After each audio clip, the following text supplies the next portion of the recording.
এটা রিক। আজ সে শ্যুট করতে চায়নি, কিন্তু আপনি আবার প্লে চাপলেন আর আমি তাকে এভারেস্টে পাঠালাম। সে সরঞ্জাম ছাড়াই উষ্ণ পোশাকে উঠছে।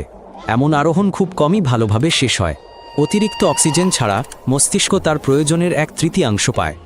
অভিজ্ঞ পর্বতারোহীদেরও এখানে ফোলা হ্যালুসিনেশন ও ফ্রস্টবাইট হয়, কিন্তু রিক পর্বতারোহী নয়, সে শুধু সহ্য করে। সে বেস ক্যাম্প থেকে শুরু করেছে উচ্চতা 5300 মিটার।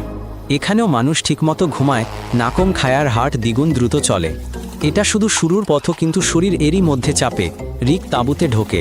স্লিপিং ব্যাকপ্যাকেট, নুডলস থার্মস থেকে গরম জল। বাইরে -20 ডিগ্রি।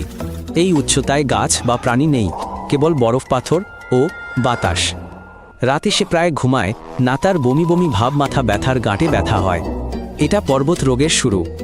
এখানকার বাতাসের চাপ সমুদ্রের দ্বিগুণ, কম অক্সিজেন কমার তার রক্তে খারাপভাবে মেশে। মস্তিষ্ক ফুলতে শুরু করে আর রক্ত ঘন হয়ে যায়। এমন রাতে কারো কারো খিঁচুনি হয়। রিকের আপাতত শুধু লাল চোখ ও অসাড় পায়ের আঙুল। সম্পূর্ণ পর্ব দেখুন ইউটিউব চ্যানেল এটাই রিকে।